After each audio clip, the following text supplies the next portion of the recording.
नमस्कार, स्वागत है आपका सरोकार में। मैं हूं अमृता राय।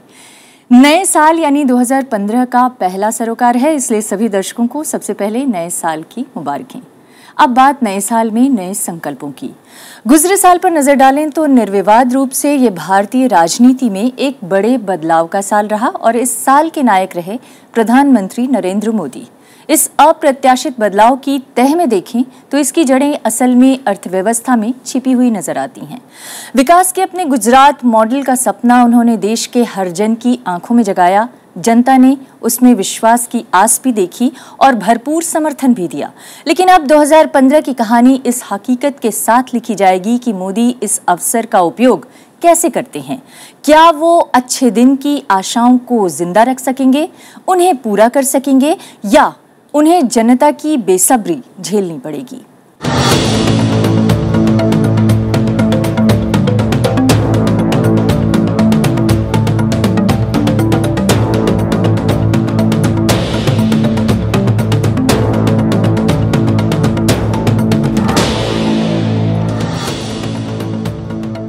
और इस मुद्दे पर बातचीत करने के लिए हमारे साथ जो मेहमान हैं उनसे आपका परिचय कराते हैं। हमारे साथ हैं शेषाद्रीचारी, बीजेपी के नेता हैं, ऑर्गेनाइजर के संपादक भी रह चुके हैं। शेषाद्री जी, बहुत बहुत स्वागत है आपका। हमारे साथ हैं अजय कुमार, जो कि कांग्रेस पार्टी के राष्ट्रीय प्रवक्ता हैं। हमारे साथ हैं शाहिद सिद्दीकी, आप जो हैं चीफ एडिटर हैं नई दुनिया अखबार के। हमारे साथ हैं मधुकेश्वर, जो कि CSDS में प्रोफेसर हैं और मानुषी पत्रिका की फाउंडर हैं। और इसके अलावा हमारे साथ हैं परंजय गुहा ठाकुरता, आप आर्थिक मामलों के विशेषज्ञ हैं और वरिष्ठ पत्रकार हैं। आप सभी से चर्चा को आगे बढ़ाएं उससे पहले देखते हैं हमारी एक खास रिपोर्ट। हम मोदी जी को लाने वाले हैं, अच्छे दिन आने वाले हैं, ओ अच्छे दिन आने वाले हैं। 2014 में देश ने इन वादों पर भरोसा किया और देश की सियासी सूरत बदल गई। किसी भी नौजवान को सरकार के पास हाथ फैलाने की नौबत नहीं आनी चाहिए। नई उम्मीदों के साथ नई सरकार बनी। हर मिले मौके पर लोगों ने प्रधानमंत्री नरेंद्र मोदी और उनकी सरकार में पूरा भरोसा जताया, इस उम्मीद में कि अच्छे दिन आएंगे।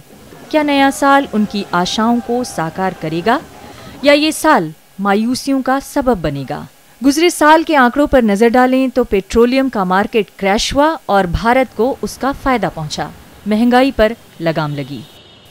मोदी सरकार से उत्साहित विदेशी संस्थागत निवेशकों ने पैसा झोंका तो शेयर सूचकांक रिकॉर्ड ऊंचाई तक पहुंच गए। लेकिन औद्योगिक उत्पादन हो या कृषि पैदावार, उनमें सुधार के लक्षण नहीं दिखे। व्यापार घाटा और राजकोषीय घाटा बेलगाम रहे और 2014 के अंत आते आते रुपया 13 महीनों के सबसे निचले स्तर पर पहुंच गया।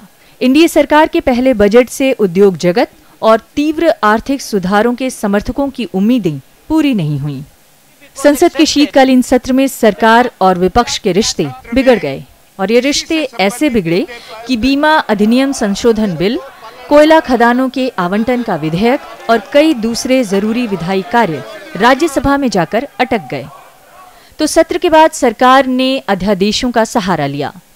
लेकिन यह सवाल कायम है कि इससे असल में हासिल क्या होगा? अध्यादेशों को बजट सत्र में संसदीय प्रक्रिया से गुजरना ही होगा और तब सरकार क्या करेगी? क्या सरकार हर बिल के लिए संसद का संयुक्त सत्र बुलाएगी? अध्यादेशों के जरिए सरकार ने आर्थिक सुधारों के पक्ष में अपने मजबूत इरादे का संदेश जरूर दिया है, लेकिन उसके इरादे को लेकर पहले से ही कोई शक नहीं है। सवाल राजनीतिक सहमति बनाने और विधायी कार्य पूरे करने का भी है। इसे सरकार कैसे करेगी? भूमि अधिग्रहण कानून 2013 में संशोधन विपक्ष की गोलबंदी का मुद्दा बन गया है। इस मुद्दे पर लगभग पूरा विपक्ष आक्रामक मुद्रा में है और इसके मद्देनजर सरकार अपना मकसद कैसे हासिल करेगी? विपक्ष को आक्रामक होने का मौका संघ परिवार से जुड़े संगठनों ने भी दिया है। विपक्ष का सवाल है कि घर वापसी के नाम पर धर्मांतरण, हिंदू राष्ट्र बनाने की घोषणाएं, नाथूराम गोडसे की मूर्तियां लगाने जैसे प्रयासों पर प्रधानमंत्री ने क्यों अब तक कुछ भी नहीं कहा? नतीजा है कि देश का विमर्श भटक गया। विकास और सुशासन पर चर्चा पिछड़ गई। इस पर विराम कैसे लगेगा? अर्थजगत और प्रधानमंत्री के समर्थक रहे कई बुद्धिजीवियों ने उग्र हिंदुत्व की वकालत कर रहे संगठनों पर लगाम लगाने की मांग की है। विदेशी मीडिया में भारत में बढ़ती धार्मिक असहिष्णुता की चर्चा हो रही है, जिससे निवेशकों को खराब संदेश जाने का अंदेशा पैदा हो गया है। वैसे भी विकास के लिए सामाजिक शांति जरूरी शर्त है, जबकि फिलहाल समाज में तनाव बढ़ने के संकेत दिख रहे हैं। सवाल ये है कि क्या सरकार में इन हालात पर काबू पाने की इच्छा शक्ति है? शायद 2015 की कथा इस प्रश्न के उत्तर से लिखी जाएगी। आज इस चर्चा की शुरुआत शेषाद्रिचारी जी मैं आपके साथ करना चाहती हूं और आलोचनाओं के साथ नहीं, संभावनाओं के साथ 2015 का स्वागत करते हैं, तो इसलिए संभावनाओं के सवाल मैं पहले पूछना चाहती हूं। 7 महीने की सरकार हो चुकी है बीजेपी की और नए संकल्पों पर या जो हम कहें पुराने संकल्प हैं उस पर हमें कोई संदेह भी नहीं है, जनता को भी संदेह नहीं है, भरोसा कर रही है। लेकिन सवाल यह है कि व्यवहारिकता में आप लोग कितना आगे बढ़ पाए हैं, सरकार कितना आगे बढ़ पाई है? मुझे लगता है अभी जहाँ तक व्यवहारिकता का संबंध है अच्छी उम्मीदें हैं, क्योंकि अब तक के जो व्यवहार है सरकार के उसके लक्षण अगर देखेंगे तो जो वायदे किए थे और जो पैरामीटर्स हमने तय किए थे उन सभी पर धीरे धीरे आगे बढ़ने का एक प्रयास है। मैं अभी 6 महीना जो है वो एक आज जो हम आर्थिक स्थिति में हैं और पिछले 10 वर्षों में जो जिस प्रकार की आर्थिक स्थिति में हम थे, उस आर्थिक स्थिति में 6 महीने में बहुत बड़ा परिवर्तन कर पाना ये कोई बहुत आसान काम नहीं है। इसमें 2 कठिनाइयाँ पहले भी आई थी। सरकार मई में बनी, फरवरी में बजट पेश करना चाहिए था, लेकिन फरवरी में ऑब्वियसली पिछली सरकार को बजट पेश नहीं कर पाई क्योंकि वो पास नहीं कर पाएंगे, चुनाव वगैरह आ गया था। इसीलिए मई में जो सरकार में आने के बाद इस एनडीए सरकार ने जो बजट पेश किया था वो एक दृष्टि से extension of the earlier budget, पिछले बजट का एक एक्सटेंशन ही था वास्तव में देखा जाए तो।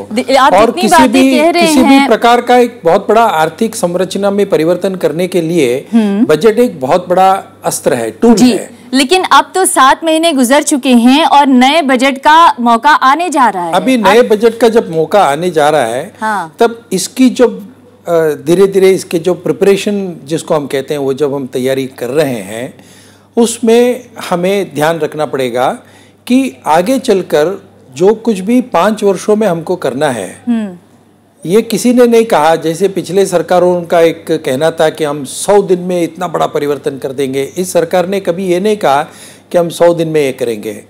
हमने कहा कि पिछले 60 सालों में जो नहीं हो पाया, पहले दिन से लोग आशाएं लगाए बैठे थे कि शायद आते ही कोई चमत्कार होगा। खैर ऐसा है आर्थिक विषयों में इस प्रकार आमूलाग्र परिवर्तन करना और रातों रात चमत्कार करना जी ये संभव नहीं है और करना भी नहीं चाहिए जी।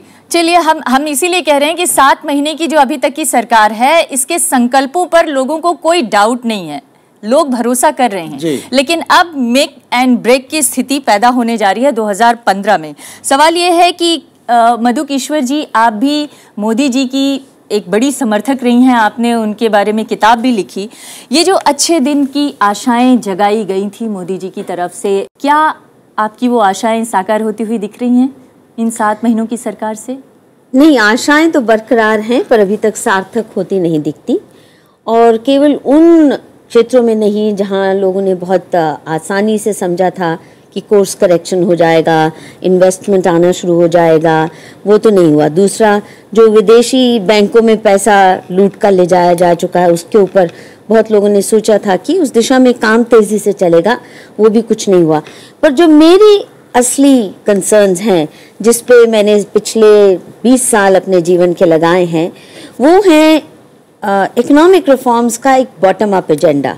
यानी जो इस देश के नैनो एंटरप्रेन्योर्स हैं, हमारे street vendors, cycle rickshaw pullers, auto rickshaw चालक और छोटे छोटे जो जिनको मैं नैनो एंटरप्राइजेस कहती हूँ, उनके ऊपर जो सरकारी नियम और पॉलिसीज़ और बहुत भद्दे किस्म के कानून लागू हैं जिससे उनका जीना बिल्कुल नर्क जैसा होता है ये छोटे धंधों में काम करने वालों का। क्योंकि हालांकि ये इनफॉर्मल सेक्टर है इकोनॉमी का, और लोग सोचते हैं कि इनफॉर्मल सेक्टर में बंदिशें नहीं होती, पर सबसे ज़्यादा कठोर कड़ी वाहियात बंदिशें इन नैनो एंटरप्रेन्योर्स पे होती हैं। लेकिन मधु जी एक मैं बताऊं, एक देखिए, एक बड़ी फैक्ट्री चलाना आसान है, एक रेड़ी पटड़ी पर केले बेचना ज्यादा मुश्किल है। वो आप जो सवाल उठा रही हो बिल्कुल जायज सवाल है, लेकिन जब बीजेपी चुनाव प्रचार कर रही थी तो बार बार ये दावा किया जा रहा था कि सबका साथ और सबका विकास होगा। 7 महीने की सरकार में आप जिन छोटे छोटे एंटरप्रेन्योर्स की बात कर रही हैं, उन सब के विकास में कितने कदम आगे बढ़ पाई है बीजेपी? क्या आप महसूस कर रही हैं कि कुछ चली है? नहीं, अभी वो पॉलिसी लागू नहीं हो रही। अगर जो जैसे मान लीजिए स्ट्रीट वेंडर्स के लिए नया कानून भी बन गया था, ये तो 2-3 साल पहले, हाँ एग्जैक्टली बन चुका था ना। यूपीए सरकार की कोई मंशा दिखी उसको लागू करवाने में, और ना ही अभी तक बीजेपी सरकार की कुछ दिखती है। तो आप ये कह रही हैं कि वो कानून अभी तक लागू नहीं हो पाया, स्ट्रीट वेंडर्स कानून? जी नहीं, अभी इश्तेहार मान लीजिए, रोज मैं देखती हूँ हिंदी अखबारों में, अभी चुनाव से पहले आने लग गए कि अगर आपको तंग किया जा रहा है रेडी पटरी वालों को तो आप पुलिस को फोन कीजिए वगैरह वगैरह।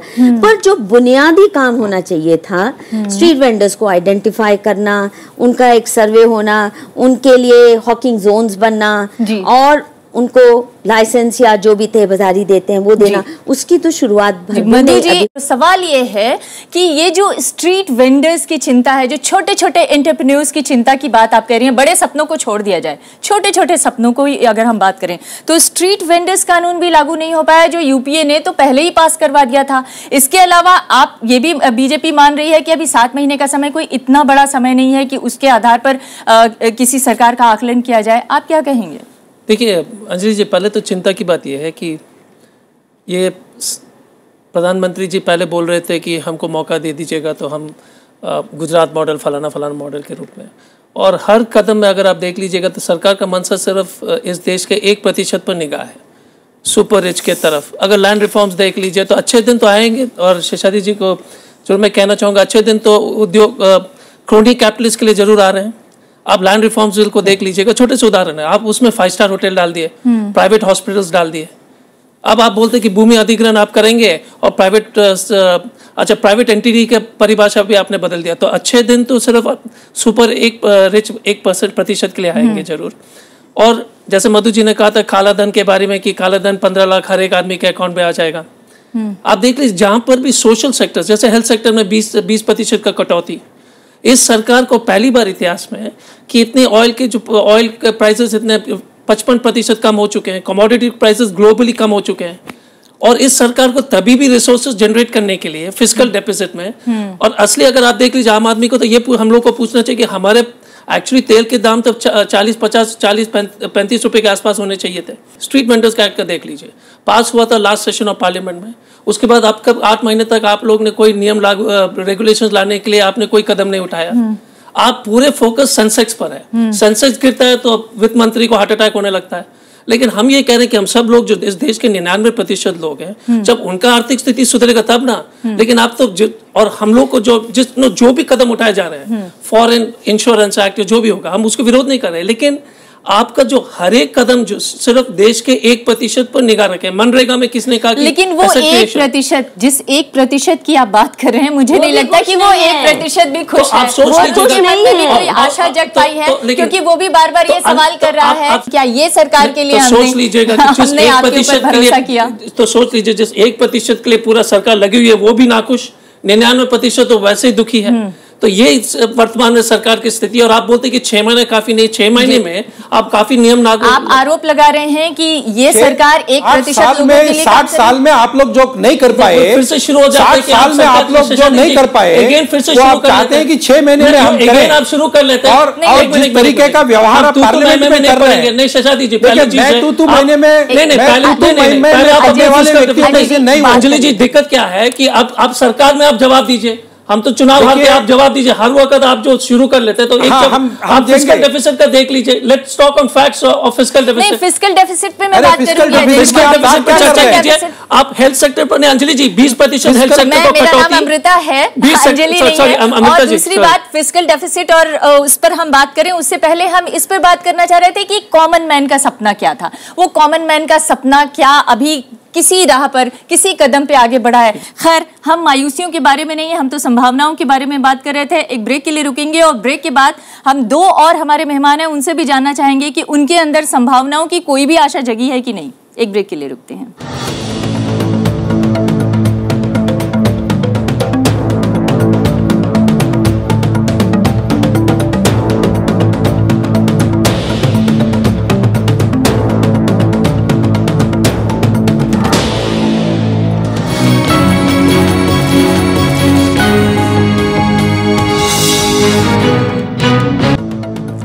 हाल के दिनों में सामाजिक अशांति की बात, अर्थव्यवस्था में उहापोह और विदेशी मीडिया में बन रही खराब छवि की वजह से निवेशकों के ऊपर नकारात्मक असर की बातें बार बार कही जा रही हैं। मेरा सवाल शाहिद सिद्दीकी साहब आपसे है, क्या आपको लगता है कि ये जो 2015 का साल है ये वो संतुष्टि दे पाएगा या कहीं मायूसी नजर आ रही है? देखिए, आम आदमी की बात कर रहे हैं हम कि आम आदमी को संतुष्टि है कि नहीं। आम आदमी की इस देश में मजबूरी ये है कि वो उम्मीद के अलावा किसी और चीज पे जी नहीं सकता। एक हवा उसके लिए फ्री है और एक उम्मीद फ्री है। उम्मीद खत्म हो जाए तो उसकी सब चीजें खत्म हो जाएंगी। तो उम्मीद तो उसकी कायम है, जैसा कि मधु जी ने कहा, उम्मीद है कि हाँ होगा बेहतर, लेकिन पूत के पांव पालने में नजर आ जाते हैं। यहाँ पर अभी तक पांव जो चाल है वो कुछ बेढंगी नजर आ रही है। चाल में जो रास्ता नजर आना चाहिए था, मैं बिल्कुल चारी जी से एग्री करता हूं कि आप 7 महीने में डिलीवर नहीं कर सकते, आपको करना भी नहीं चाहिए, लेकिन आपका रास्ता साफ होना चाहिए। हमें नजर आ जाना चाहिए आप किस रास्ते पे जा रहे हैं। लेकिन जो हमें नजर आ रहा है कि चाहे अर्थव्यवस्था का सवाल है, चाहे राजनीति का सवाल है, चाहे सामाजिक व्यवस्था का सवाल है, सब चीजें जुड़ी हुई हैं। और अगर समाज के अंदर एक शांति नहीं होगी और समाज के अंदर एक लोगों में घबराहट और परेशानी होगी, तो फिर अर्थव्यवस्था आप आसमान से नहीं, वैक्यूम में नहीं क्रिएट कर सकते। तो अर्थव्यवस्था के लिए समाज के अंदर पहले आपको एक शांति लानी पड़ेगी, और वो नजर नहीं आ रही है। पहले दिन से, जिस दिन से सरकार बनी है, उस दिन से जिस तरह की बातें सरकार से जुड़े लोग, सरकार से जुड़े संगठन, सरकार से के मेंबर पार्लियामेंट और दूसरे लोग कर रहे हैं, उससे समाज के अंदर एक बेचैनी पैदा हो रही है। और बेचैनी सिर्फ माइनॉरिटी में नहीं हो रही, जब बेचैनी होगी तो दोनों तरफ होगी, और टकराव जब होगा तो फिर ना तो आपके यहां निवेश आता है। जब टकराव होता है समाज के अंदर नहीं एक।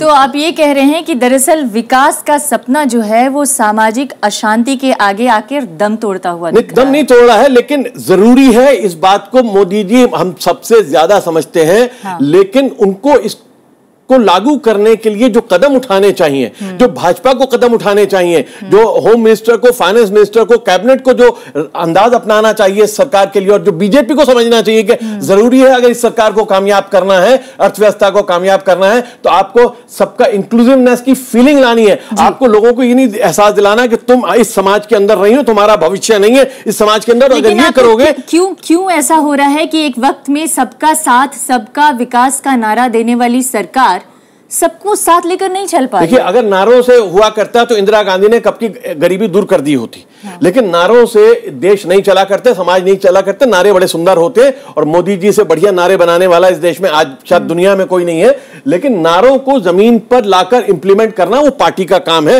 और अगर पार्टी बेढंगी चाल चलेगी तो मोदी जी कुछ ज्यादा नहीं कर सकते। मुझे लग रहा है कि मोदी जी की राह में सबसे बड़ी रुकावट कांग्रेस पार्टी नहीं है, ना अपोजिशन है, अपोजिशन सब जीरो है। उनकी रुकावट जी जो शाहिद सिद्दीकी कर रहे हैं उसका जवाब अगर आप दे सकें कि पार्टी जो है वो मोदी जी का समर्थन करती हुई नहीं दिख रही है, या कहीं ना कहीं उनको अपने जो सांगठनिक सहयोग चाहिए थे आगे बढ़ने के लिए, इन आम लोगों के सपनों को आगे बढ़ाने के लिए, वो सांगठनिक सहयोग नहीं मिल पा रहा है? देखिए, मैंने कहा 6 महीने का कार्यकाल किसी भी सरकार के आकलन के लिए कम समय होता है। इसका मतलब ये नहीं है कि सरकार ने 6 महीने में कुछ नहीं किया। जहां तक ब्लैक मनी का मामला है, जहां तक ब्लैक मनी का सवाल है, इस सरकार का सबसे पहला नियम एसआईटी का निर्माण करना था। सर, एसआईटी का निर्माण सुप्रीम कोर्ट के कहने से हुआ। सर, एसआईटी के और सुप्रीम कोर्ट में सरकार ने जाके कहा कि हमें नहीं पता है कि काले धन कितने लोगों के पास है। ये सच्चाई है। इस सरकार को, इस सरकार ने सुप्रीम कोर्ट के सामने सच्चाई पेश किया। पिछले 10 सालों में कुछ नहीं हुआ। अंतर्राष्ट्रीय परिस्थिति में, अंतर्राष्ट्रीय स्तर पर ब्लैक मनी को एक विषय बनाया गया, इस सरकार ने बनाया। इसीलिए ब्लैक मनी को विषय को लेकर, टैक्स इवेजन को विषय को लेकर हमने जो पहल किया उसको अंतर्राष्ट्रीय जगत में मान्यता मिली। क्या मान्यता मिली? अगर G20 के मंच से अगर कोई स्वीकार्यता मिल भी गई हो तो ऐसी बातें और ऐसे समझौते तो पहले भी अंतर्राष्ट्रीय मंच पे मैनेजमेंट ये पहले नहीं हुआ है, ये पहले नहीं हुआ है, ये पहली बार हुआ है, जॉइंट सेक्रेटरी लेवल के ऑफिसर्स को भेजकर अगर अंतर्राष्ट्रीय लेवल पर काले धन के मुद्दे को आप रिजॉल्व करना चाहते हैं और देश की जनता को बताना चाहते हैं कि आपने कितना बड़ा काम किया। और दूसरी बात है, देखिए अगर सुनेंगे क्या कर रहे हैं अमृता जी, अगर चारी साहब को सुनेंगे तो लगता है कि देश पैदा ही हुआ है जब मोदी जी का सरकार शुरू। सवाल नहीं है, ये तो राजीव गांधी ने कहा था, हमने नहीं कहा। पहले मुझे कंप्लीट करने दीजिए। आप देख लीजिए 1990 में इस देश में 50% लोग शिक्षित थे, वो करीब 80% 10 साल के अंदर चले गए। नहीं, वो दूसरी बात है। नहीं, लेकिन एक मिनट आपने गिराया शिक्षित किसको कहते हैं उसकी परिभाषा जो कांग्रेस पार्टी ने खड़ी कर दी। आप क्या हो रहा है आप बताइए मधु जी, आपका क्या स्थिति है? आप बताइए आप क्या स्थिति है मधु जी? आप बताइए कि राजस्थान में 17,000 स्कूल बंद क्यों रहे हो आप? नहीं, मैं इसलिए कह रहा हूँ कि आप अपने फैक्ट्स को नहीं सामने डालेंगे। 17,000 स्कूल राजस्थान में बंद हो चुके हैं वसुंधरा राजे सिंधिया के समय में। अगर आपकी ये परिभाषा कम से कम स्कूल मिलेनियम डेवलपमेंट गोल्स 2000 साल में एक्ट लाया, मैल न्यूट्रिशन तो अच्छा काम है, मंगलनयन आपका हो गया। यही दिक्कत है कि आपके राइट टू एजुकेशन एक्ट ने कितने हजारों स्कूल छोटे प्राइवेट बंद किए। इतना बेफजूल कानून था, इतना वाहियात कानून था, उसमें जो कई प्रोविजंस इतनी खराब थी। दूसरा, उससे कोई शिक्षा का स्तर नहीं सुधरा। ये आप ही के लोग, आप ही की रिपोर्ट्स कहते हैं। तो वो जो आप इसलिए मैं सहमत नहीं हूँ, इसलिए कि अगर आप जो हर जगह कंप्लीट करने दीजिए। ठीक है। और दुख की बात यह है कि मोदी सरकार ने जैसे लगता है कि शिक्षा और हेल्थ सेक्टर को तो राइट ऑफ ही कर दिया है। जिस किस्म से ये दोनों मंत्रालय चल रहे हैं उससे बहुत ज्यादा उम्मीद नहीं जगती। इसमें जैसे स्वच्छ भारत अभियान का ही उदाहरण लीजिए, इतना खूबसूरत अभियान है और आप खुद देखते हैं कि किस तरह नागरिकों ने कितना पॉजिटिव रिस्पांस दिया है। बड़ी बड़ी हस्तियां भी झाड़ू लेके सड़क पे आने को तैयार हैं, परंतु कोई सिस्टम नहीं है इन प्लेस। मान लो मैं एक नागरिक हूं और मैं एक दिन जाके 10 दिन जाके सफाई कर भी ली, उसके बाद कूड़ा कहाँ जाएगा, कहाँ रिसाइकल होगा, उसका क्या सिस्टम बनेगा, म्यूनिसिपैलिटी काम कैसे करेगी? मधु जी, ये तो कम से कम सिस्टम पहले सेट कीजिए। जी, जो पुराने सिस्टम हैं वो भी काम नहीं कर रहे हैं, जो नए वादे और दावे किए जा रहे हैं उसमें भी कोई सिस्टम नहीं बनाया जा रहा है। लेकिन मैं परंजय के पास आना चाहती हूँ। परंजय, आप सब मेहमानों की बात सुन रहे हैं।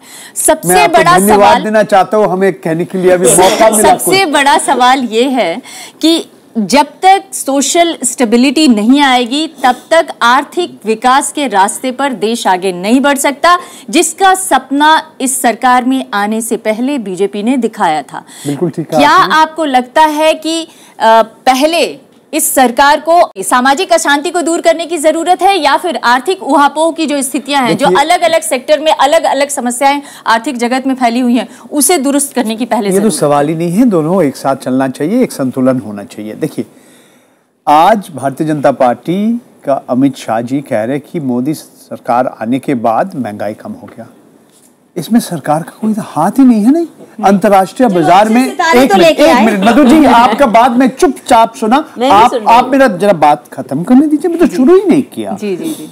मैं कह रहा हूँ कि अमित जी कह रहे मोदी सरकार के समय महंगाई कम हो गया। जी, अंतर्राष्ट्रीय बाजार में कच्चे तेल का कीमत आधा हो गया, मगर आपका पेट्रोल और डीजल का कीमत तो आधा नहीं हुआ, कम आपने कर दिया। 10 साल में इतना कम नहीं था। क्यों आपने कम नहीं किया? क्यों? जेटली जी वित्त मंत्रालय में भी पैसा चाह रहे, वो भी मांग रहे पैसा। तो देखिए, आप अभी तक आपने महंगाई जो कम किया, आपका उसमें कोई हाथ नहीं था। ये बाजार में, अंतर्राष्ट्रीय बाजार में जो भी हुआ, सुनिए, आप विदेश से चाह रहे निवेशक आए, मोदी जी कह रहे हैं मेक इन इंडिया, भारतीय रिजर्व बैंक का गवर्नर कह रहे हैं पहले आप मेक फॉर इंडिया कीजिए, और आप कह रहे जैसे चिदम्बरम जी और सुब्बाराव के बीच जो झगड़ा चल रहा था वही भी झगड़ा चल रहा है। जेटली जी कह रहे हैं आप ब्याज दर कम कर दीजिए, वो कह रहे हैं इंतजार कीजिए थोड़ा, सचमुच महंगाई कम हुआ कि नहीं, कुछ दिन और इंतजार कीजिए। देखिए, निवेशक विदेश से आए या देश से आए, अभी तो कोई भी निवेश नहीं कर रहे। अगर विदेशी निवेशक पूरा हमारे देश में जितना निवेश होता है उसका 10% है, तो पहले हमारे देश के उद्योगपति को कहिए निवेश करने के लिए।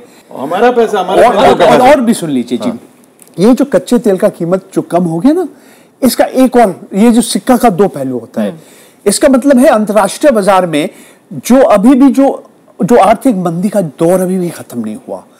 आप यहां से जब निर्यात करने वाले कोई, वहां खरीदने वाले कोई नहीं है। आपका चालू खाता में आपका जो घाटा है वो बढ़ रहे हैं। आपका जो रुपया है अंतर्राष्ट्रीय बाजार में उसका 13 महीने के कमजोर हो रहा है। हाँ जी, कमजोर हो रहे हैं। आप कह रहे हैं वित्तीय घाटा के ऊपर अंकुश लगाएंगे, अभी 3 महीना बाकी है, मगर आपका 99% जितना वित्तीय घाटा होना चाहिए वो हो गया। तो इसलिए आप कह रहे हैं कि स्वास्थ्य के लिए हम खर्चा नहीं कर पाएंगे, फलाना के लिए खर्चा नहीं कर पाएंगे। आप चुनाव आयोग का नाम बदल दिया, मगर सिर्फ एक मिनट, सॉरी, योजना आयोग का नाम बदल, नीति आयोग, सॉरी, माफी मांग रहा हूं। तो ये योजना आयोग का नाम बदलना नहीं हो। आप कह रहे हैं कि हम हर राज्य में जो कह रहे हैं इनका बात हम सुनेंगे, भारतीय जो हमारे संघीय ढांचा है ये और मजबूत हो जाएगा, मगर विपरीत भी हो सकता है। आप कहते हैं विकेंद्रीकरण, मगर केंद्रीकरण हो रहे। इससे पहले मोदी जी को योजना भवन आना पड़ा, अब हमारा राज्य का सारे मुख्यमंत्री को नॉर्थ ब्लॉक जेटली जी के पास जाना पड़ेगा, कहिए हमें कुछ पैसा दीजिए। तो देखिए, आप कह रहे हैं बहुत कुछ, मगर अभी तक काम तो नहीं बना। आप देखिए राज्यसभा में ये शीतकालीन जो सेशन था, विंटर सेशन में, काम क्यों नहीं हुआ? क्योंकि मोदी जी नहीं कहने चाहते थे। ये जो हिंदू मुसलमान के बीच जो झगड़ा चल रहे थे वो कहने नहीं चाहते। मगर इसका फायदा इसका क्या आप जो विदेशी निवेशक जो बीमा क्षेत्र में आने चाहे, मतलब आप ये कह रहे हैं कि अगर संसद नहीं चला और मोदी जी ने जवाब नहीं दिया तो इसका नुकसान भी इसी सरकार को उठाना पड़ा, क्योंकि जो विदेशी निवेशक हो चाहे देशी निवेशक हो, तो इसीलिए आपको ऑर्डिनेंस लाना पड़ रहा है और असमंजस की, इसीलिए आपको ऑर्डिनेंस लाना पड़ रहा है। ये आपका बीमा क्षेत्र के लिए, इसीलिए आपको वो अध्यादेश लाना पड़ रहा है आपका कोयला आवंटन करने के लिए, कोयला ब्लॉक का। इसीलिए आप कह रहे जो भूमि अधिग्रहण का जो कानून आप बदलना चाहते हैं, आप ही का जो लोकसभा का जो स्पीकर है सुमित्रा महाजन जी, उनके नेतृत्व में एक संसदीय एक समिति ने ये कानून बनाया। वही कानून और मुझे याद है जब संसद में बहस चल रही थी तो खुद आप बीजेपी के नेता खड़े होकर जयराम रमेश की तारीफ कर रहे थे। जब जयराम रमेश इस बिल को पेश कर रहे थे, उस वक्त बीजेपी के तमाम बड़े नेताओं ने खड़े होकर जयराम रमेश की तारीफ की थी कि यह बिल बेहतरीन बनाया गया है हमारे सहयोग से। उस बिल में बदलाव करने की जरूरत क्यों हुई? का आम आदमी का आशा और उम्मीद बहुत जगाया, एक शीर्ष में उठा। आपने कई सवाल, आपने 4-5 सवाल जो उठाए हैं, मैं चाहती हूं कि बीजेपी के प्रतिनिधि इसका जवाब दें। आपने कहा कि राजकोषीय घाटा अभी 3 महीने बाकी है और 99% तक पहुंच गया है। आपने कहा कि अंतर्राष्ट्रीय बाजार में कच्चे तेल की कीमत कम हुई, जिसका फायदा हम कह सकते हैं कि शुभ संकेत है, लेकिन इसका फायदा उठाया, इसमें कोई अपनी तरफ से सरकार ने करामात नहीं की, अपनी तरफ से उसकी कोई खास कामयाबी इसे नहीं कही जा सकती है। आपने ये भी बताया कि किस तरह से सरकार जो है अगर संसद में स्थितियों को संभाल लेती तो देशी विदेशी दोनों ही निवेशकों का फायदा उठा सकती थी। और आपने ये भी बताया कि कैसे रिजर्व बैंक के गवर्नर और वित्त मंत्री के बीच आज भी स्थितियां अच्छी और अनुकूल लगती हुई नहीं दिख रही है। मैं आरोप नहीं लगा रही हूं, आपकी बात को सिर्फ दोहरा रही हूं। लेकिन एक और सवाल है। हाँ। पहली बार भारत में जो एमएसपी के जो प्राइसेस थे, इसका मतलब है कि जो किसान विरोधी जो नीति है, और ये बोलते हैं सिर्फ एमएसपी के प्राइसेस को भी घटा दिया मिनिमम इंक्रीज, और अभी भारतीय जनता पार्टी के सांसद बोला पूरे देश में आत्महत्या करने की कगार पर है। मैं ये मत कीजिए, ये भी एक सांसद ने कह दिया। लेकिन ये तमाम सवालों का जवाब शेषाद्री चारी जी आपसे ब्रेक के बाद लूंगी। ब्रेक पर जाते हैं, ब्रेक के बाद लौटेंगे तो शेषाद्री चारी से इन तमाम सवालों का जवाब लेंगे जो अभी भी ये दावा कर रहे हैं कि 7 महीने तक चली सरकार ने बेहतरीन कदम उठाए हैं और इसके रिजल्ट हो सकता है 2015 में देखने को मिले। हमने आशा नहीं छोड़ी है, लेकिन इन सवालों का जवाब तो जरूर देना पड़ेगा।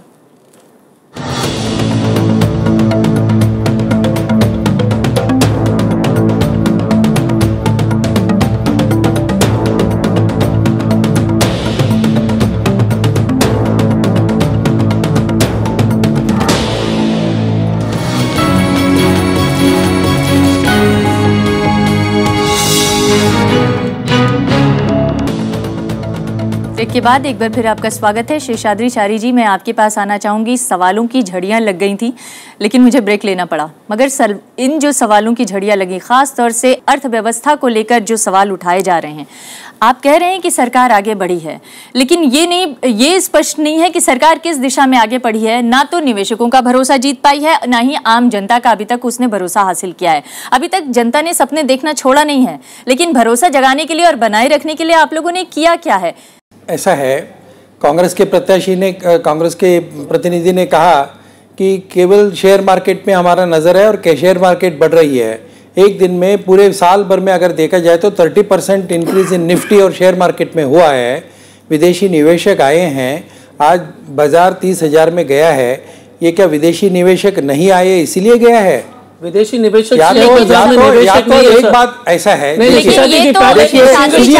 सुनिए, आपको अगर सवालों का जवाब चाहिए, शेयर बाजार का इन्वेस्टमेंट फॉरेन डायरेक्ट इन्वेस्टमेंट नहीं है। पहले अगर सवालों का जवाब चाहिए, आप वो तो ट्रेडिंग है सर, वो तो शेयर बाजार को तो खेल है। आप चाहते हैं कि इस 6 महीने में हम चंद्रमा पर पहुंच जाएं? क्या बात कर रहे हैं? हम तो आर्थिक विषयों के बारे में आप एक ऐसा तरीका बता दीजिए, जिस दुनिया के किसी भी सरकार का बता दीजिए जिन्होंने 6 महीने में आर्थिक रचना में परिवर्तन कर दिया है। शेयर बाजार को क्यों बोल रहे हैं कि फॉरेन? उसकी बात मत करिए।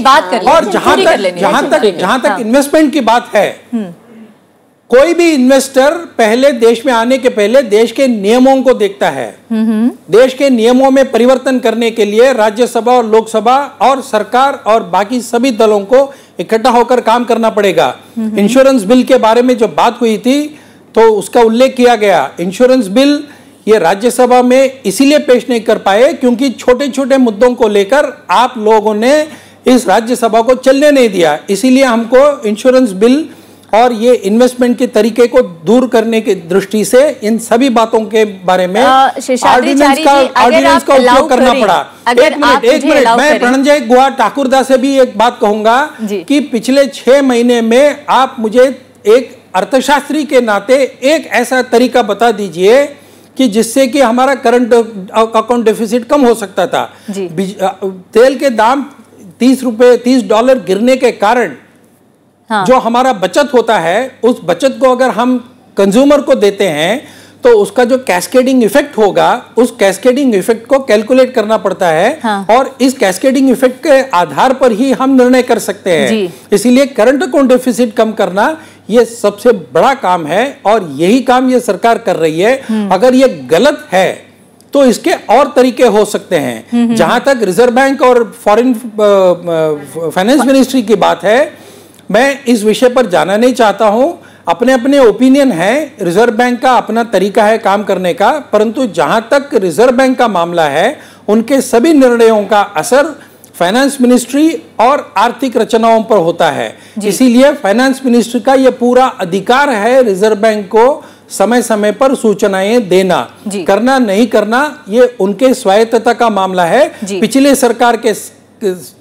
सरकार ने जिस तरीके का उपयोग किया, वैसे हम गलत तरीके का उपयोग करके रिजर्व बैंक के गवर्नर की जो शान है उसको कम नहीं करना चाहते हैं। इसलिए एक अपील है, इस अपील को ये तोड़ मरोड़ कर इस तरीके से देखना कि इन दोनों में संघर्ष है, ये मुझे लगता है बहुत दुख की बात है। प्रणंजय गुहा ठाकुरदा एक बहुत रिस्पॉन्सिबल व्यक्ति है, उनसे कम मैं ये अपेक्षा नहीं करता हूं। और अगर प्रणंजय गुहा ठाकुरदा को ये लगता है कि इस प्रकार काम करने से भी कैश करंट अकाउंट डेफिसिट हम कम कर सकते हैं, तो वो तरीके अगर बताएं, हम उस तरीके के आधार पर करंट अकाउंट डेफिसिट को भी कम करें और लोगों को भी इसका लाभ पहुंचाएं विदाउट सब्सिडी। ये तरीका हमें बता दीजिए। जी, शेषाद्री जी, आपने 3 सवाल उठाए। उन्होंने 3-4 बार मेरा नाम उल्लेख किया। मैंने कह रहा हूं कि चिदम्बरम जी और सुब्बाराव के बीच जैसे 2 राय थे, 2 मत था। एक समय चिदम्बरम जी की, हम भारतीय रिजर्व बैंक का गवर्नर जो भी कह रहे हैं हम अकेला चलेंगे, अकेला चलो पॉलिसी इन्होंने किया था। मैंने कहा कि उस समय और इस समय में फर्क क्या है। जेटली जी बार बार भारतीय रिजर्व बैंक का गवर्नर रघुराम राजन जी को कह रहे हैं कि आप ब्याज दर कम कीजिए, और राजन साहब कह रहे हैं उनको कि आप इंतजार कीजिए। पहला बात, तो मेरा कहना सिर्फ एक हमारे दर्शकों को समझाने के लिए बता दीजिए, आखिर रिजर्व बैंक के गवर्नर की आशंका क्या है? वो क्यों नहीं कम कर देते हैं ब्याज दर? उनको आशंका ये है कि ये जो अभी आप कह रहे हैं कि मुद्रास्फीति 0 तक पहुंच गया, थोक मूल्य सूचकांक और उपभोक्ता के लिए जो सूचकांक है ये 4.5 के आसपास पहुंच गए, ये ज्यादा दिन यहां नहीं रहेंगे, टिकाऊ नहीं है। हाँ, क्योंकि आपको हाथ में नहीं है। अगर अंतर्राष्ट्रीय बाजार में परसों तेल का दाम बढ़ गया तो आप क्या करेंगे? ये पहला बात है। दूसरी जो बात है, मैंने शेषाद्री जी को मैं समझाने का कोशिश किया कि आपका इसका फायदा आपको मिला है, जो अंग्रेजी में कहते हैं बिगिनर्स लक, क्योंकि अंतर्राष्ट्रीय बाजार में कच्चे तेल का कीमत आधा हो गया। मगर ये मैंने कहा कि सरकार ने डीजल और पेट्रोल का दाम आधा नहीं कर पाया, क्योंकि अरुण जेटली जी एक हाथ में जो दे रहे हैं, दूसरे हाथ में से अपनी जेब में भी पैसा डाल रहे हैं, क्योंकि कस्टम ड्यूटी बढ़ा दिया, एक्साइज ड्यूटी, उनके सामने रास्ता नहीं था। मैंने ये भी उनको समझाने की कोशिश किया कि एक सिक्के का 2 पहलू होता है, और ये जो कच्चे तेल का कीमत कम हो गया, इसका मतलब ये भी है कि अंतर्राष्ट्रीय बाजार में एक संकट चल रहे हैं और निर्यात बढ़ाना इतना आसान काम नहीं होगा। लेकिन कहीं ऐसा तो नहीं कि सिक्के के एक ही पहलू को आप देख रहे हैं, दूसरे पहलू को आप नहीं देख रहे हैं, जिसको देख रहा हूं और मैंने देख रहा हूं। मैंने कहा इसीलिए जेटली जी को इतना मुश्किल हो रहा है कि वित्तीय घाटा कम करने के लिए जी, ये वित्तीय घाटा कम करना कौन है? देखिए, कांग्रेस और भारतीय जनता पार्टी का आर्थिक नीति में खास फर्क नहीं है। एक दक्षिणपंथी अर्थनीति है जो खुली बाजार में ऊपर विश्वास करते हैं, पूंजीवाद में विश्वास करते हैं, और ये भारतवर्ष के अर्थव्यवस्था में इसका असर आप आने वाले समय में आप देखेंगे। तो निजीकरण कर रहे हैं, सरकारी जो संपत्ति है बेच रहे हैं। आपने कहा कि सिक्के के 2 पहलू हैं, एक पहलू को आपने दिखाने की कोशिश की, दूसरा पहलू भी हो सकता है इंपॉर्टेंट हो, लेकिन एक पहलू जो जनता के लिए इंपॉर्टेंट है उसको आपने दिखाने की कोशिश की, बताने की कोशिश की। लेकिन शेषाद्री जी ने एक और सवाल उठाया। उन्होंने कहा कि विपक्ष बड़े छोटे छोटे मुद्दे को लेकर जो बड़े बड़े देश के आर्थिक उद्देश्य हैं उसको दबाने की कोशिश कर रहा है। वो क्या आपको लगता है वाकई वो इतने छोटे मुद्दे हैं? नहीं, विपक्ष तो करता है। जब ये विपक्ष में थे बीजेपी, तब ये भी ऐसा ही कर रहे थे।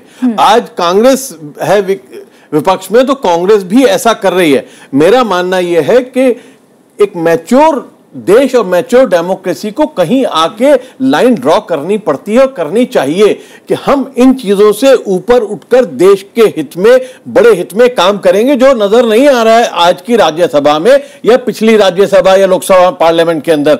तो इस बात से तो मैं चारी जी की सहमत हूं कि जहां तक जैसे कन्वर्जन का मामला है, तो कन्वर्जन का मामला एक अलग इश्यू है। उस इशू के ऊपर स्टेटमेंट आता है मोदी जी का कि नहीं आता है, वो उनका मामला है, लेकिन इसके लिए पूरी पार्लियामेंट को रोक देना, काम ना करने देना, मैं समझता हूं कि ठीक नहीं है। मैं उस बात से सहमत नहीं हूं, लेकिन ये कहना कि सिर्फ उसकी वजह से ये आगे नहीं बढ़ पा रहे हैं, ये गलत है। ये लोग जो इनकी पॉलिसीज क्लियर बननी चाहिए थी। अब जो स्वच्छ कार्यक्रम के बारे में कहा था, बिल्कुल ठीक बात है कि इस देश में हर आदमी जात पात धर्म से ऊपर उठकर मोदी जी के इस कार्यक्रम से जुड़ा है।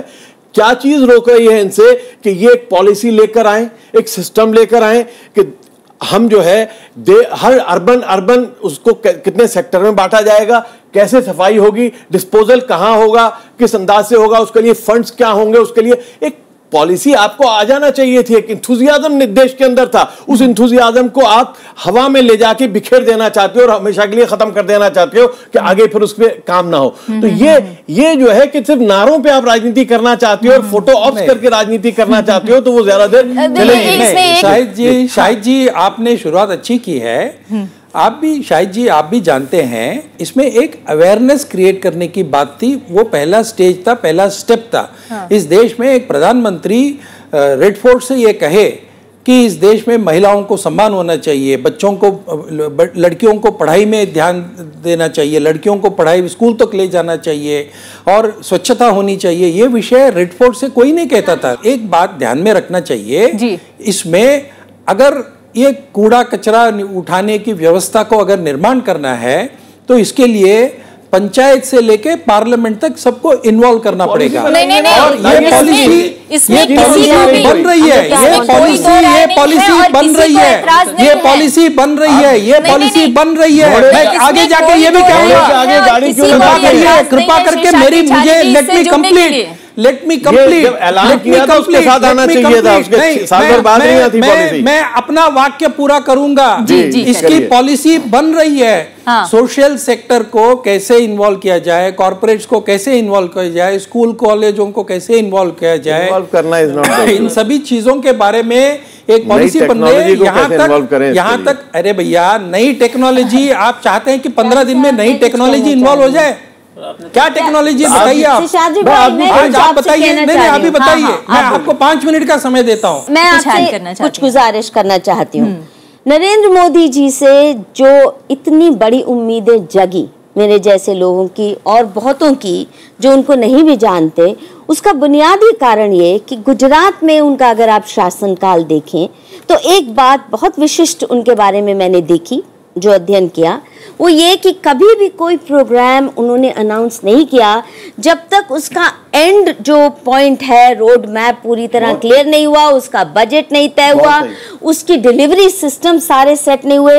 इस वजह से गवर्नेंस वहाँ पे बहुत तेजी से वो सुधार पाए। दूसरा, गुजरात एक ऐसा प्रांत दिखने में आया जिसमें तीनों sector, farm sector, small scale sector और कॉर्पोरेट सेक्टर, तीनों ये जो इकोनॉमिक के पिलर्स हैं, ये साथ बढ़े। 10% ग्रोथ एवरेज रही फार्म सेक्टर में। और क्योंकि पहले दिन से इरिगेशन फार्म सेक्टर के लिए और साथ में पानी बचाओ आंदोलन जो चलाया, जिससे वाटर हार्वेस्टिंग का बहुत बड़े पैमाने पर शुरू हुआ। ये जो चीजें पहले दिन से एक दिशा निर्धारित बननी शुरू हो गई, वो अभी please now you told me not to interfere ना। सो वो और ease of doing business, ease of opening schools, ये सब कुछ जो हुआ जिसकी वजह से गुजरात डेवलपमेंट मॉडल बहुत लोगों को आकर्षित किया, वो दिशा आज के दिन नहीं दिख रही। और क्योंकि उम्मीदें बहुत ज्यादा हैं और लोगों ने सच में विश्वास से इस बार नरेंद्र मोदी जी को सिर्फ वोट नहीं दिया, समर्थन दिया, तो इसलिए निराशा जल्दी आएगी। इसलिए आपके पास समय कम है, कृपया तेज कीजिए अपनी रफ्तार को। जी ये मधु किश्वर जी की गुजारिश है। उम्मीद है कि जरूर आप संबंधित लोग इसको सुन रहे होंगे और शेषाद्री चारी जी आप इसका जवाब देंगे। एक छोटा सा कमेंट कांग्रेस के प्रतिनिधि से लेती हूँ, ब्रेक के बाद आऊंगी तो आपसे जरूर बात करूंगी। देखिए, पहले तो मधु जी से एकदम सहमत नहीं है। फार्म सेक्टर का जो देखिए, आप स्टैटिस्टिक को जिस तरह से दिखाएंगे, वो नर्मदा का पानी पहुंच गया था, इसलिए जो गुजरात का जो इरिगेशन, एक मिनट पहले कांग्रेस सरकार का, उस पर हम नहीं जाएंगे पहले तो, लेकिन पहले फैक्ट्स पर चले जाइए। दूसरी बात है, अगर आप क्रोनी कैपिटलिस्ट का ग्रोथ हटा देंगे गुजरात से, तो गुजरात बहुत ही एवरेज है। अगर सोशल सेक्टर में देख लेंगे, छोटी सी उदाहरण, एक minute let me finish first. 80% अगर लोग बेदखल हुए तो वो आदिवासी निकले। अगर सोशल सेक्टर में आप पॉलिसीज देखेंगे भारतीय जनता पार्टी का, और सफाई अभियान का एक अच्छा उदाहरण है, जहां पर सोशल सेक्टर है, जहां पर झाड़ू चलाना बिना खर्चा का, वो सोशल सेक्टर है। जहां पर खर्चा करना है तो वो प्राइवेट सेक्टर है। इंपॉर्टेंट पॉइंट यह है कि सोशल सेक्टर में हेल्थ में कटौती में कोई दिक्कत, तो ये जो सुधार है भारतीय जनता पार्टी का परिभाषा है, वो गरीब के ऊपर है। अमीर लोग के लिए या 1% के लिए कोई सुधार की आवश्यकता नहीं है। सभी हेल्थ सेक्टर में कटौती, एजुकेशन में कटौती, अगर लैंड रिफॉर्म्स में अगर आपको बेदखल करना हो तो ये देश में जो अच्छा। और दूसरी बात है, स्वच्छ भारत में आपने आमिर खान को ट्वीट किया, ठीक है, और जब पीके में हमले हो रहे थे, ओ माय गॉड जैसे पिक्चर जो है जिसमें ज्यादा जो है कमेंट्स पास हुए, उस पर कोई टिप्पणी नहीं। तो इस तरह से देश का माहौल बर्बाद करने के लिए अगर कोई जिम्मेदार है, पर इसके लिए मोदी थोड़े जिम्मेदार है। तो वो राइट, आप शांत रहिए। आप ट्वीट करते हैं सफाई के लिए, लेकिन आप पीके समर्थन में ट्वीट नहीं करेंगे। ओवर कम्युनिकेटिव हर चीज में, लेकिन मिनिस्ट्री ने स्पष्ट कहा है, मिनिस्ट्री ने स्पष्ट कहा, गवर्नमेंट का स्टैंड स्पष्ट है, गवर्नमेंट का स्टैंड स्पष्ट है कि अगर सेंसर बोर्ड ने फिल्म पास कर दी है, हम इसमें लेकिन आप हमला करते रहिए, पोस्टर फाड़ते रहिए, राज्य में इतने बातें करेंगे मधु जी, इतने बातें ट्वीट ओवर कम्युनिकेटिव, लेकिन जहां पर ट्वीट करना वहां पर कोई ट्वीट नहीं। इतनी बड़ा सवाल है कम्युनिकेशन का। मधु जी आप इसको स्वीकार करेंगी, वो ये कि कम्युनिकेशन के हर माध्यम का इस्तेमाल करना ये सरकार अच्छे से जानती है, लेकिन जब देश सामाजिक अशांति से गुजर रहा है और तरह तरह के सवाल विपक्ष के जरिए उठाए जा रहे हैं, तो कोई भी कम्युनिकेशन का माध्यम उठाती सरकार और कम से कम देश के सामने आके कहती कि हम आपके साथ खड़े हैं, तो शायद जो सबका साथ सबका विकास का नारा और इरादा है वो ज्यादा पुख्ता होकर लोगों के सामने आता है। एक ब्रेक के लिए मैं मानती हूँ, आधा मिनट, मेरा कहना है जिस तरह से 12 साल मोदी जी ने एक सरकार, एक राज्य में प्रशासन चलाया, अगर वो सोच रहे बाकी 28 राज्य में इसी तरह से सरकार चलाएंगे, केंद्रीय सरकार चलाएंगे, तो समय बताएंगे ये सचमुच कैसे एक केंद्रीकरण हुआ कि 2-4 लोग आज पूरा भारत हम उसी समय के बारे में बात कर रहे हैं। समय आ गया है, समय आ गया है और समय के आने के जैसे कहा नर्मदा का पानी पहुंच गया, प्रूव करने की जरूरत है। प्रूव करने के लिए सरकार क्या करेगी ये साल बताएगा। एक ब्रेक के लिए रुकते हैं परंजय, एक ब्रेक के लिए रुकते हैं, ब्रेक के बाद आएंगे तो आप लोगों को भी इस चर्चा में शामिल करेंगे। और असल में हम लोगों ने अभी तक जो बातें की हैं उसे लेकर देश की जनता क्या सोचती है ये भी जानने की कोशिश करेंगे। एक ब्रेक के लिए रुकते हैं। हेलो देश।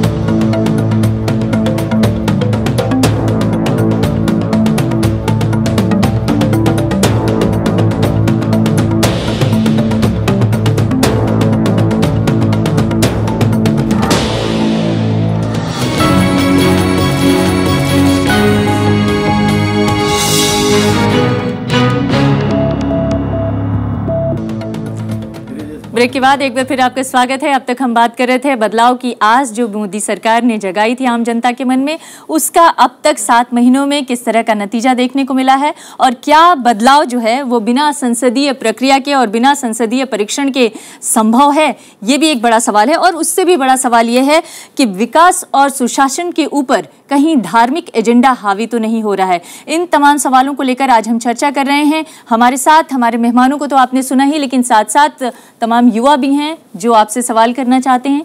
आप में से कौन सवाल पूछना चाहता है? एक अवेयर सिटीजन होने के नाते मैं इस सरकार के बारे में इतना कहना चाहूँगा कि मोदी जी साइकोलॉजी की भाषा में एक बात कहते हैं कि लोगों को पर्सुएट बहुत अच्छा करते हैं। स्वच्छ भारत भी बहुत अच्छा काम है। 2-3 महीनों में जब से ये कार्यक्रम शुरू हुआ है, दिल्ली के जो गंदे इलाके हैं उनको तो स्वच्छ नहीं कर पाए, 2019 तक पूरे देश को स्वच्छ कर पाएंगे, इस पर मैं प्रश्न चिन्ह लगाता हूँ। और दूसरी बात, इस देश में सोशल और कल्चरल डाइवर्सिटी हमेशा से बनी हुई है। अगर हम इस डाइवर्सिटी को तोड़ेंगे, सोशल हार्मनी को अगर उसके साथ अगर कुछ भी छेड़खानी करेंगे तो देश में इन्वेस्टमेंट नहीं होगा, इससे इकोनॉमिक हरासमेंट होगा। जी शेषाद्रिचारी जी। नहीं, देखिए मैं बार बार इस बात का उल्लेख कर रहा हूँ, स्वच्छता और स्वच्छता का जो अभियान है उसके 2-3 पार्ट हैं। सबसे पहला तो उस पर अवेयरनेस क्रिएट करना। जब प्रधानमंत्री इस विषय पर बोलते हैं तो इट इज़ टेकन सीरियसली, और व्यवस्थाओं के लिए हमें corporate social responsibility, school, college, सभी व्यवस्थाओं को इसके साथ जोड़ना होता है। अब ये जब जोड़ेंगे, अब ये कूड़ा कचरा उठाना ये एक बहुत बड़ा बिजनेस बन गया है आज, और एक वो अपने आप में एक इंडस्ट्री है, उसमें इन्वॉल्व लोगों को कैसे किया जाए। इसीलिए मुझे लगता है कि सरकार के सामने योजनाएं हैं, परंतु एक और सवाल जो गुजरात में हुआ वो पूरे देश में 6 महीने में अगर कर पाएगा, ऐसा कोई मोदी ने कहा भी नहीं और उनसे अपेक्षा भी लोग नहीं कर रहे हैं। दूसरा सवाल, जहां तक सामाजिक सरोकार का विषय है, पीके के बारे में मैं थोड़ा उल्लेख करना चाहता हूं। जहां तक भारतीय जनता पार्टी का ताल्लुक है, पार्टी ने स्पष्ट कहा है कि सेंसर बोर्ड के पास होने के बाद इस फिल्म के बारे में चर्चा करना निरर्थक है। अगर किसी को विरोध करना है तो वो कोर्ट कचहरी कर सकते हैं, परंतु तोड़फोड़ करना, इस पर हमारा विश्वास नहीं है, ये हमने स्पष्ट कहा है, पहली बात। दूसरी बात, भारतीय जनता पार्टी के अध्यक्ष अमित शाह जी ने स्वयं कहा है कि इस प्रकार के फिल्म अगर बनते हैं और अगर सेंसर बोर्ड उसे पास करता है तो हमें उसका विरोध नहीं करना चाहिए। अगर हम इस बात से सहमत नहीं हैं तो हम भी एक फिल्म बना सकते हैं, सेंसर बोर्ड से उसको पास करवाइए या फिर कोर्ट में जाइए। यहाँ तक कि महाराष्ट्र सरकार ने इस फिल्म पर बैन लगाने की जो मांग थी उसको ठुकराया। लेकिन शेषाद्रिचारी जी, ये भी मत भूलिए, कल पार्टी अध्यक्ष अमित शाह ने कहा है कि जो लोग विरोध कर रहे हैं उन्हें विरोध करने का भी पूरा अधिकार है। सवाल ये है कि जो लोग विरोध कर रहे हैं कार्रवाई करने से, अगर विरोधियों के खिलाफ कार्रवाई करने से सरकार को कौन रोकता है? विरोधियों के खिलाफ कार्रवाई हुए हैं, कहने दीजिए। तो मेरा कहना यह है संक्षेप में गॉड पर कोई विरोध नहीं हुआ, आप बोल रहे थे ऐसा था। देखिए आचार्य जी, मुझे कहने दीजिए। नंबर 1, नंबर 1, किसी भी फिल्म पर विरोध करना किसी का भी अधिकार है। और ये भी मैं आपको बता दूं कि 1980 के दशक में ये सेंसरशिप लॉ की पहली मांग हमारी फेमिनिस्ट बहनों ने, लेफ्टिस्ट बहनों ने की थी। Indecent representation of women act को लाया गया कि औरतों का जहाँ पे भी इंडिसेंट रिप्रेजेंटेशन हो उस पर बैन होना चाहिए।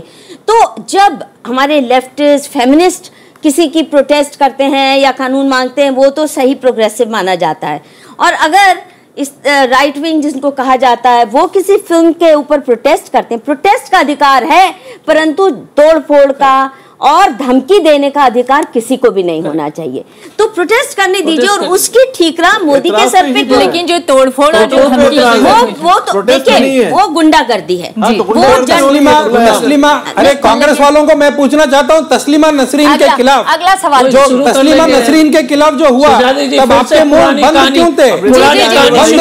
मैं अगला सवाल हमको एडवाइस मत दीजिए, बहुत ज्यादा एडवाइस हमको मत दीजिए। लेना चाहती हूँ सवाल। मैं मधु किशोर मैम ने जो एक मुद्दा बहुत संवेदनशील उठाया शिक्षा के क्षेत्र का, मैं उसका जिक्र करना चाहूँगा। दिल्ली विश्वविद्यालय में भी हमने अनुभव किया है कि शैक्षणिक स्तर बहुत तेजी से नीचे गिर रहे हैं और उस पर जो एक संस्थागत दिक्कत आ रही है कि जो अनियमित शिक्षकों की बहाली की जा रही है, मतलब कॉन्ट्रेक्चुअल शिक्षक आ रहे हैं, इसके वजह से जो वास्तविक टैलेंटेड ब्रेन है वो कहीं ना कहीं लेक्चरशिप प्रोफेसरशिप को अवॉइड कर रहा है, तो शिक्षा का स्तर गिर रहा है। तो मैं शेषाद्री जी से पूछना चाहूँगा कि वो बताएं कि शिक्षा को लेकर के मोदी सरकार की क्या दीर्घकालिक योजना है, क्योंकि डेमोग्राफिक डिविडेंड को आप टैप करने की बात करते हो तो वह शिक्षा में आमूलचूल परिवर्तन के बिना संभव नहीं है। और दूसरा मैं पूछना चाहूंगा कि आपने जो सोशल स्किल डेवलपमेंट, वो स्वागत कदम है कि आपने रूडी जी को वो जिम्मेदारी दी है, लेकिन उसमें आपने विलंब क्यों किया? आप जब मंत्रिमंडल का एक्सपेंशन कर रहे थे तब आप उनको लाए, तो सोशल स्किल डेवलपमेंट में आपकी क्या योजना है? टीचर एब्सेंटिज्म का भी जवाब दीजिए शेषाद्री जी। साथ में सिर्फ ये नहीं कि कॉन्ट्रैक्चुअल टीचर्स, टीचर एब्सेंटिज्म। देखिए ये सब जो इश्यूज हैं, मैं ये कहना चाहूँगा कि इन सभी इश्यूज के बारे में अगर हमको एक शॉर्ट टर्म पॉलिसी चेंजेस और एक लॉन्ग टर्म पॉलिसी चेंजेस, ये दोनों करने पड़ेंगे।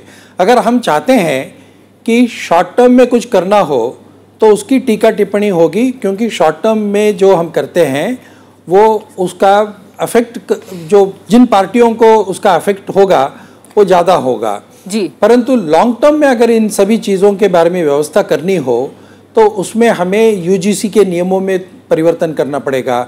वाइस चांसलर्स की मीटिंग 2 बार हुई है, उन दोनों वाइस चांसलर के मीटिंग में वाइस चांसलर ने अपने जो टीचिंग कम्युनिटी है उनके बारे में कुछ शिकायतें की हैं। टीचिंग कम्युनिटी के लोगों से मिलना इतना आसान नहीं है, क्योंकि टीचिंग कम्युनिटी के लोग जो हैं वो लाखों में फैले हैं और अलग अलग राज्यों में फैले हैं। उनके साथ जो एक तालमेल बिठाना पड़ेगा। उनको वाइस चांसलर्स के बारे में कोई शिकायत है, यूजीसी के बारे में शिकायत है जी, और उससे बड़ा सरकार को वाइस चांसलर्स, टीचर्स, आईआईटी के डायरेक्टर्स और तमाम शिक्षण संस्थानों को हेड करने वाले जो लोग हैं उनके साथ भी तालमेल बिठाना बहुत जरूरी है। स्वतंत्रता और स्वायत्तता देना भी जरूरी है। अगर ये सब के बीच में तालमेल और स्वायत्तता नहीं रहेगी तो भी स्थितियां बिगड़ने की तरफ बढ़ जाएंगी। मिनिस्टर तो बहुत स्वायत्तता, अगर स्वायत्तता को हम कायम रखते हैं जी तो जिस प्रकार का परिवर्तन करना चाहिए वो नहीं कर पाएंगे। बहुत बड़ा परिवर्तन करना चाहिए, इसीलिए एक दृष्टि से नया एजुकेशन पॉलिसी की भी बात हो रही है। लेकिन अभी अब तक जो परिवर्तन की राह चुनी गई है, क्या आप उससे संतुष्ट हैं? बिल्कुल मैं संतुष्ट हूँ। चलिए मैं अगला सवाल करती हूँ। आप लोग छात्र युवा हैं, आप ही लोग सीधे बात कीजिए तो अच्छा होगा। जब राजा संतुष्ट हो जाए बहुत खतरनाक स्थिति होती है। स्मॉल इंडस्ट्री क्षेत्र में जो दिवाली सर देश में मनती है, लेकिन जीडीपी सर चीन का बढ़ता है। इस क्षेत्र में मतलब सरकार से क्या उम्मीद की जा सकती है अगले वर्ष में? देखिए, सरकार से उम्मीद है कि आप लोगों को नौकरी मिले, लोग निवेश करें, अच्छे दिन आए। समय बताएंगे कि आपका आशा और उम्मीद कहाँ एक शीर्ष तक पहुंच गए हैं, वास्तव क्या है, सच्चाई क्या है, समय बताएंगे। सबसे बड़ी चुनौती सरकार के सामने है नौकरी देना। अभी तक तो हम देखा नहीं। अभी भी जिस रफ्तार से हमारे उद्योग क्षेत्र बढ़ रहे थे वहीं पे है 2%। आप जिस रफ्तार से आपका कृषि क्षेत्र बढ़ रहे थे वहीं पे कम हो गए हैं। और अब फिर देखिए क्या होगी। और ज्यादा फोकस माइनिंग वगैरह, और देख लीजिएगा माइनिंग में नौकरी कभी नहीं जनरेट होता है। मोदी जी ने कहा मैं शिक्षक बनता, क्योंकि हमारा पहला जो बच्चा है वो मजबूत बनेगा तो हमारा देश मजबूत बनेगा। तो क्या उस स्तर पर क्या प्रयास किए जा रहे हैं भाजपा की तरफ से, या हम भविष्य में 2019 तक या क्या हम देखने वाले हैं जिससे हमारा देश एक मजबूत स्थिति में आएगा हमारे 12वीं तक की शिक्षा को लेकर, स्वास्थ्य को लेकर, यानी पूरे सामाजिक सेक्टर को लेकर? छोटा सा सवाल पूछ सकता हूँ जी, आप भी पूछ लीजिए। अब शेषाद्री जी को पूछ रहा हूँ।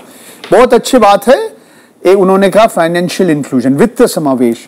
हर व्यक्ति को, हर परिवार में एक व्यक्ति को एक बैंक का खाता खोलना चाहिए। हाँ, कुछ महीनों से 10 करोड़ बैंक का खाता खोला, मगर सरकार का आंकड़ा कहता है 75% बैंक का जितना खाता खोला है उसमें एक पैसा भी नहीं है।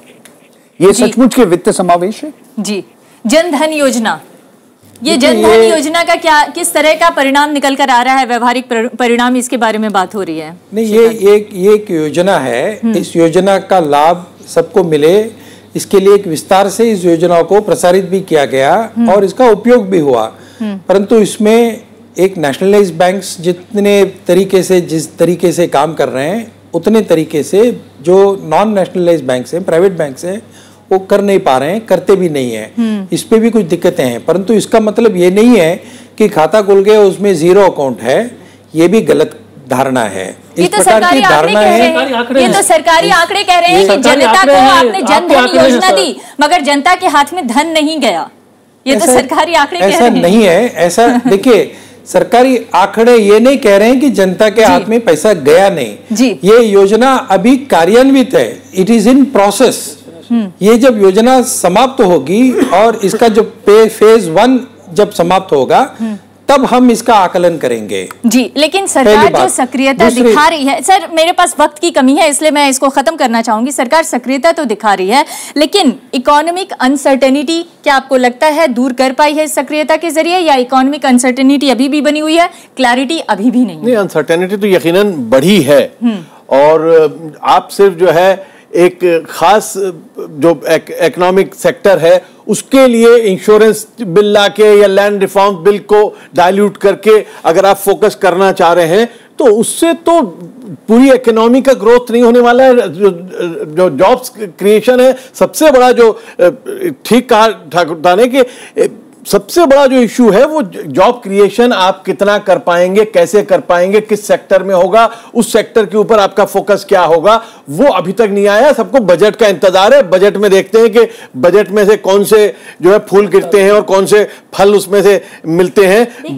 बजट के ऊपर बजट के साथ इंफ्रास्ट्रक्चर, देखिए कुछ भी आप अनाउंस कर दीजिए, टैक्स कंसेशन वगैरह वगैरह, अगर इंफ्रास्ट्रक्चर प्लेस में नहीं है तो अभी तक नहीं आ रहा। और जो आपने अनाउंस की पॉलिसीज उनको कार्यान्वित करने के लिए मशीनरी प्लेस में नहीं है, तब ये तीनों का मिश्रण होगा तो इकोनॉमी में किसी भी पॉलिसी में नजर नहीं आ रहा है। किसी भी देश को अगर योजना में भी नजर नहीं आया, प्रतिस्पर्धा में लाना भारत अभियान में भी तो कोई 4 इश्यूज को ध्यान में रखना होगा। इंफ्रास्ट्रक्चर और एनर्जी, ह्यूमन कैपिटल, लो मॉर्बिडिटी और गुड रेगुलेशंस। ये 4 सेक्टर्स तो ऐसे हैं, या 4 पॉइंट्स तो ऐसे हैं जिसके आधार पर सरकार को आप या देश को आप प्रतिस्पर्धा में अंतर्राष्ट्रीय स्तर पर ला सकते हैं। लेकिन इन चारों दिशाओं में सरकार कहां तक आगे बढ़ पाई? आखिरी सवाल अमृता जी, सबसे इंपॉर्टेंट चीज है कि सरकार से अनुरोध है कि 1% पर जो फोकस कर रहे हैं, बाकी देश के 99% पर नहीं। और सोच लीजिए वो भी नाखुश है, लेकिन 99% जनता के बीच में हेल्थ, एजुकेशन, जैसे एजुकेशन पॉलिसी पर निजीकरण से हेल्थ, एजुकेशन, इंफ्रास्ट्रक्चर, उसमें सरकार का पूरा योगदान है। अगर आप इस देश के लोग को आगे बढ़ाना है तो सरकार को उसको आप आउटसोर्स मत कीजिए, आप उस पर फोकस कीजिए। लेकिन ये सरकार पूरे स्पीड में जो है निजीकरण की तरफ जा रही है, इसी को सबसे बड़ी चिंता की बात है जी। तो सबसे बड़ा सवाल यह है कि सरकार उकसावे जो हो रहे हैं, तरह तरह की जो आलोचनाएं की जा रही हैं, उसको वो प्रेरणा समझे, उकसावा न समझे, आलोचना न समझे, और अगर बेसिक्स पे लौट जाए, बुनियाद पे लौट जाए तो शायद बेहतर होगा। अदरवाइज जो कहावतें हैं कि अगर रेत पे महल खड़ा किया जाता है तो ज्वार भाटे के साथ महल तो बह ही जाता है, पूरी उम्मीदें भी बह जाती हैं। तो उम्मीद है कि सरकार इन तमाम मुहावरों की तरफ और वादों की तरफ जरूर ध्यान देगी और आने वाला जो 2015 का साल है उसे सपनों को साकार करने का साल बनाएगी। बहुत बहुत शुक्रिया आप सभी मेहमानों का हमारी इस चर्चा में शामिल होने के लिए, और आपका भी शुक्रिया। Thank you.